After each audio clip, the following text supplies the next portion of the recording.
This title is narrated with virtual voice. Computer-generated narration for audiobooks. Amish Aladdin by Ashley Emma. Chapter 1. Aladdin. Samuel's eyes shot open at the sound of a loud truck on the bridge overhead, and when he realized it wasn't a threat, he took in a deep breath and slowly sat up on his sleeping bag.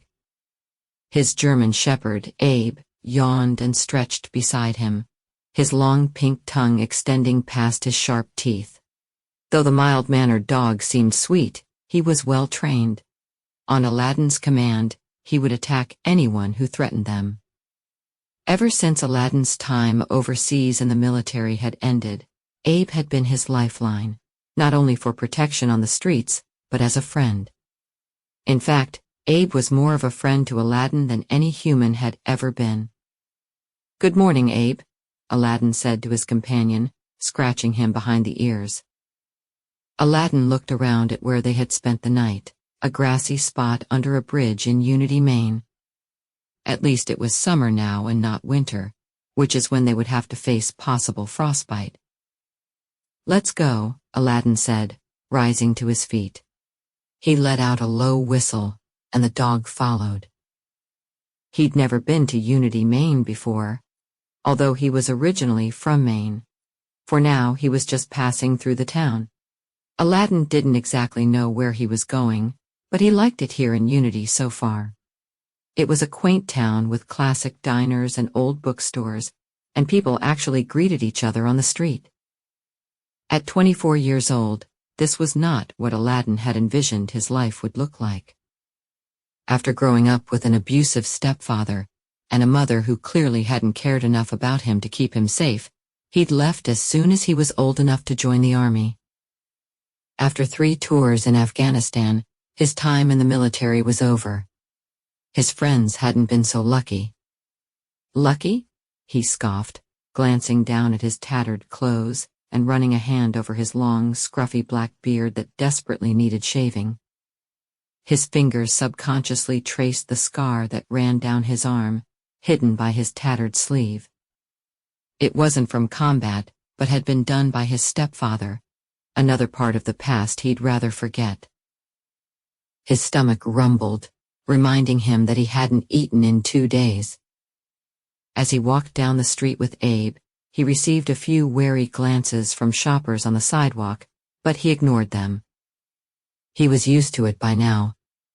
Everyone avoiding the young homeless man and his dog. For all they knew, he was on drugs. But he wasn't. No, he'd given that up quickly.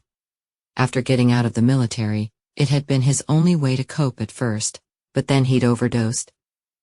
Coming that close to death once again, finally convinced him to give it up. There was still a gaping hole in his heart, and he longed for something, or someone to fill it, but he knew that might never happen. At least now he knew that drugs would never fill the void. "Street rat," an older man mumbled, glaring at Aladdin as he walked by. Aladdin ignored him, continuing on down the street. What if that person knew Aladdin had fought and risked his life for his country? Would he still treat him the same way? "There's so much more to me, Abe," Aladdin murmured as they walked. "If people took a moment to talk to me, I think they'd realize that." As Aladdin approached the farmer's market, the smell of baked goods and other homemade foods made his stomach growl again. He reached into the pocket of his worn camo jacket, feeling a few coins and $1 bill between his fingers. Not nearly enough to buy enough food for the day for him and Abe.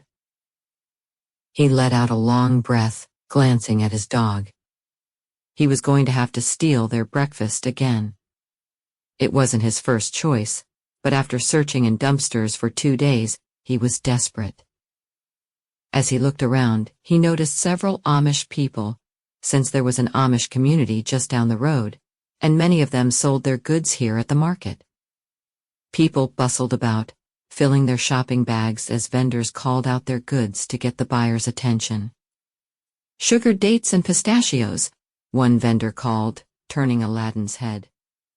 Aladdin wandered over to... To keep listening to this audiobook, I've left you a link in the description so you can do it, at no cost thanks to Audible's 30-day free trial.